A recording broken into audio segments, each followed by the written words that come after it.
What's going on, everybody? Welcome to another episode of the Touchdown with Doug Smith, one of the most electric NFL draft series on the internet, hands down.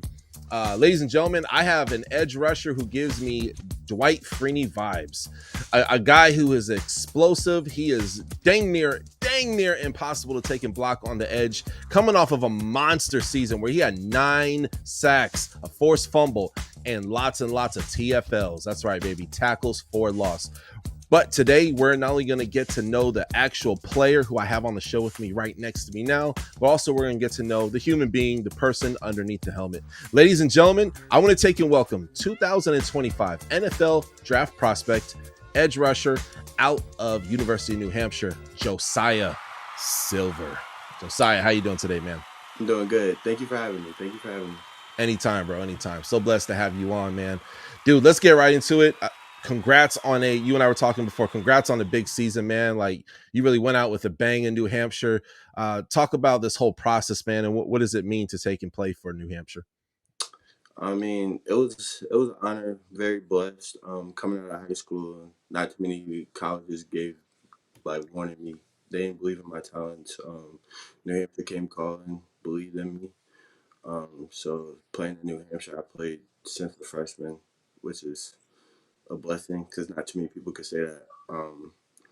So I bleed blue. You know, they always had my back, and I always had theirs. And yeah. That's beautiful, bro. That's beautiful. Hey, yeah, man. And taking a look at your stats, man, you've been putting it down since your freshman year, bro. I mean, looking here, you've been getting sacks, you've been getting TFLs, man. You've been a constant playmaker, man. So I absolutely love that, man. Even looking at your second year playing college football, 8 sacks. It's like unheard of, man. You said that coming out of high school, man, a lot of people didn't believe in you, man. What were some of the nonsense that people were kicking your way? Everyone wants an edge rusher who's 6'4", 6'5", long arms. Me out of high school, I'm 6'1", 6 foot on a good day. So a lot of people didn't believe that what I was doing in high school would translate. People really didn't think I was like going to be athletic enough to be a good pass rusher. So I just kept my head down and worked. And once I got the opportunity, that's all I just needed the opportunity to showcase it. Bro, I love that. I love that. Yeah, it's unfortunate. Like, even I know you're not a tight end, but you look at the tight end position. Oh, if you're 6'3", you're short. What? You know what I mean? Like, but then look at guys like Tony Gonzalez and the 225 tight end, and we're seeing that at tight end. We're seeing that at the edge rusher position as well too, where you got to be like 290 or like 275, 6'5", and it's like people forget who Dwight Freeney is. Yeah. And even if we could take it to the inside of the D line, Aaron Donald, It was 6 foot. 6 foot tall, some would argue 5'11", dare we say, and he is the GOAT. A lot of people overuse the word "you're goated." You're goated. No, he is the actual greatest D tackle of all Ever. freaking Yeah. time. So what happens is leverage. You play a big man's game. Well, you are big, bro. You're 6'2", man. Like, you're a good Yeah. size. Your measurables, you say about 6'2", 245.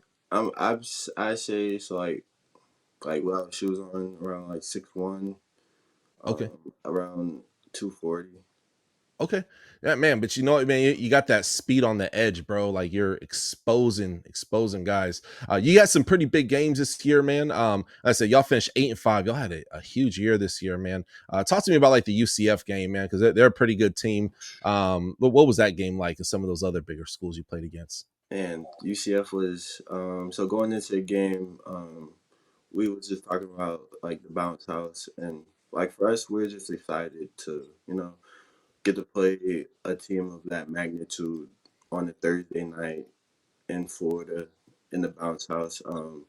That was probably the best atmosphere I've ever been. And like we played at Pitt, and then we played Central Michigan and Western Michigan, and they didn't come close. But being in the bounce house, playing against R.J. Harvey, K.J. Jefferson, Kobe Hudson, the big names they had, it was like a dream come true. Get to play against guys who, um, in our case, is like supposed to be like so much better than us. And I think defensively we put up a good effort. We were just on the field the whole game, but it was it was a very great experience. Like just being there, hearing the crowd. We don't get to play play with 50,000 people in the stands, so that was a good experience. Yeah, absolutely, man. I had just interviewed Jason Williams from Central Michigan, and I was looking. I'm like, dude, they're loud and rowdy. It's not the biggest stadium, but they are rowdy because ain't nothing else to do in that town but go to them games. So See, Central Michigan was a good game too. My man Dylan went for 295 receiving, and in a game that we should have won, we lost on a. They kicked a 50-yard field goal, but that game was crazy just because it was a 42-45 shootout. Like, yeah, absolutely, man. And your defense is amazing. There's another guy named Dylan Ruiz. I think they call him Flex Ruiz. yes, Another 2000. I'll plug him real quick. You know, that's another draft prospect people need to check out as well too. Last year y'all had Dylan Lauby, so you have this transformation of the UNH program. You know what I mean? When people think football or colleges and UNH, think of Southern New Hampshire, which is a different school that's online. No, there's a new powerhouse in the Northeast that's being built out right now, and you got cats who are getting drafted from there, man. So it's very excited. Obviously you ended up committing to UNH. They committed to you. You played very early on, which is beautiful. Where are you from originally, man? I'm from Hampton, Virginia. Awesome, awesome, man. What was it like growing up in Hampton? Man, it's a great.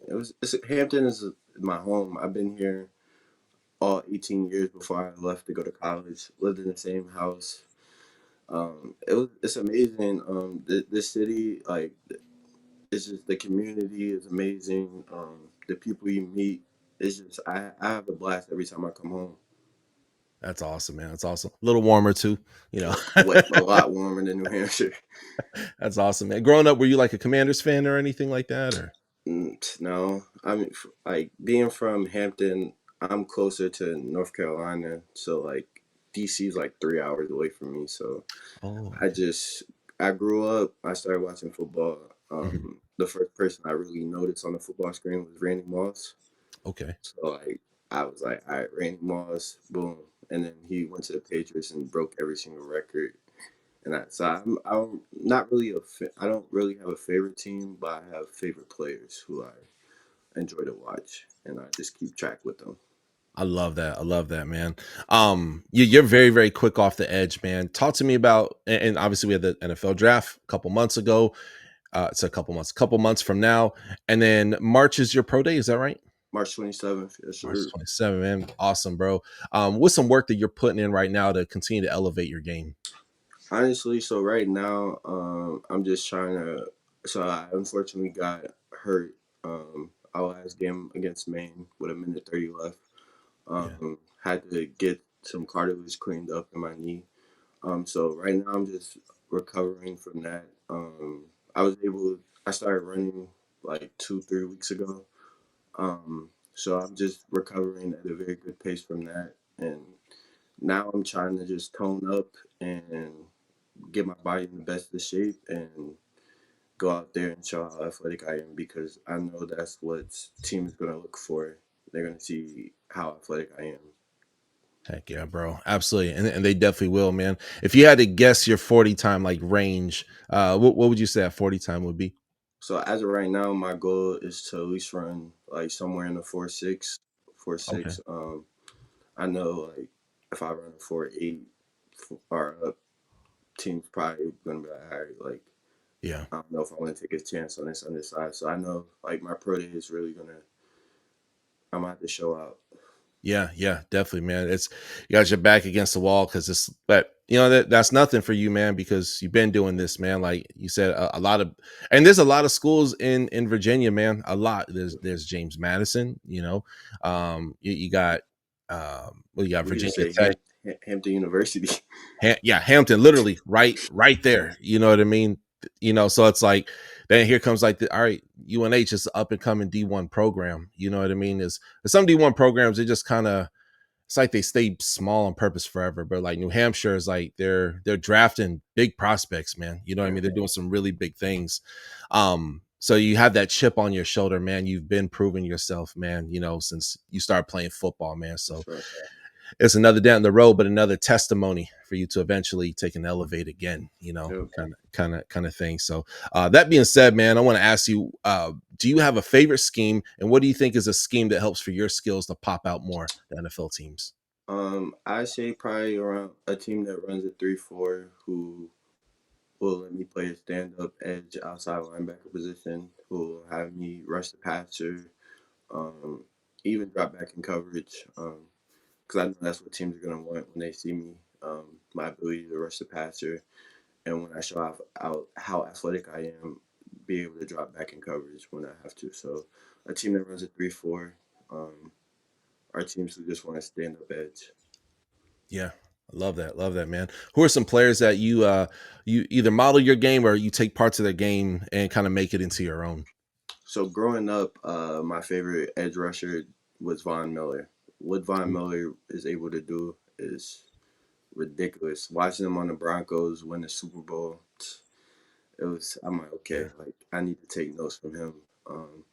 But now since like we get to now, and I got to college and started developing my own pass rush, I started taking pages out of T.J. Watt books with the two-hand swipe, and T.J. ghosts a lot, and then being able to cause havoc. Like T.J. Watt finished with like 7 forced fumbles this year, so just trying to take things out of those two books. Love that, man. Love that. What's something you want NFL scouts to know about you that perhaps they may not know already about you?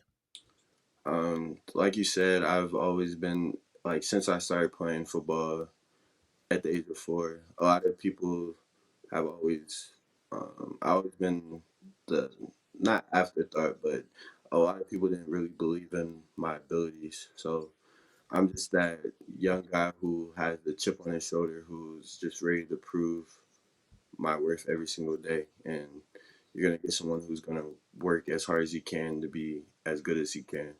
And I just want to show the world that I could be that dude. Love that, man. What are a few things, and maybe this is part of it, or is there anything else that also keeps you motivated, hungry, and with that chip on your shoulder? I mean, for me, the first time I ever seen a football, I told my parents that I wanted to play in the NFL. So I've been dreaming about this since a kid. So knowing that my dreams is almost there, that's really keeping me motivated. And then the type of person I am, I always want to be the best that I can, and I want to be go down known. So I'm gonna work once I make it to be one of the best players I can be. So that just always keeps me motivated because there's always work to do. Yeah, I love that, man. Absolutely, absolutely, bro. Yeah, the grind doesn't stop. Some guys, and I've seen this before. Even some guys I've interviewed before, where it's like, oh, they drafted. It's this glorious moment, or maybe they're UDFA and they make the final roster, practice squad, and then the hard work just kind of stops. So it's constant work, it's constant evolution, it's constant work on your body, doing little things, even tweaks with the diet, Yeah. to help elevate yourself, on the field, kind of thing. So well, it's exciting, man. I'm really excited for you, man. I always like to ask about the playbook, man. Some players get in the league and it's like, man, I got to learn this whole new playbook. How are you when it comes to adapting to different playbooks? I think I do pretty well. Like I said, I was able to play as a freshman, so I'm blessed that my freshman year was COVID, so I kind of had a whole year to learn the playbook. But when it comes to learning football, like that's something that comes natural to me. I'm able to learn something in the classroom, film room, and I'm able to translate it to put it on the field in the same day. So learning the playbook is definitely gonna like it's obviously gonna be a grind, but I'm very confident in learning a new scheme very quickly, and because I'm not scared to ask questions. So if I don't know, I'm gonna try to find a veteran and pick as much, pick his brains as much as I can. Awesome. I love it, man. That being said, man, what's your pregame, man? Because you have explosive play. And another thing I want to highlight as well, too, man. You got a lot of TFLs, man. Lots of tackles for loss. I'm actually looking here. Finished third in the team in tackles, first on the team in tackles for loss. And did I read this correctly? You're the all-time sack leader for UNH. That's beast. So the NFL teams, NFL scouts taking a watch, and this guy is the all-time sack leader for this university. Here in front of me. This guy's royalty. Always had his back against the wall. Had to work for everything. And I'm just gonna call it like I see it. There are some players, and we won't say no names, but there are players who go to these big schools like Alabama, LSU. And God bless them. I love those schools. I love watching them play on TV. But they have guys who just don't pan out. You know what I mean? And because their other teammates are just so good, they help elevate their play. So when it talks to like, when we're talking about NFL draft and NFL draft diamonds, this is why a Josiah Silver is very important to the game. This guy is an all-time sack leader for this school. My favorite stat as well, too, is TFLs. Oh, yeah. And he has lots of those as well, too. His knee is almost 100% ready to go. March 27th, you got the pro day coming up as well, too. Man, what's going to be your mindset going into that, man? Honestly, just going into it how I go into every game. It's a business trip. Fortunate enough for me, I played in a lot of big games in general. So, like, I know how to go into a game with a clear mind. Like, obviously, the butterflies are going to be there, but I know how to control it and just flush it and just remember, like, this is just another day. Not trying to take the importance out of it, but just knowing that I have to be in the right mindset to really go attack the day. So my mindset is going to be clear. Like, you're here for one mission. Do what you got to do to achieve the dreams that you've been dreaming since you was 4 years old. And that's really all you can do. I love that, man. I love that. That's freaking awesome, man. Well, ladies and gentlemen, there you have it. 2025 NFL draft prospect, Josiah Silver, all-time sack leader for UNH, University of New Hampshire. Has a pro day next month. It's going to be a big, big day for him, but I'm not really worried at all because I know that he got this in the bag. Comment below a team that you would love to see Josiah on. I would love sneeze and cough and be like, Miami Dolphins.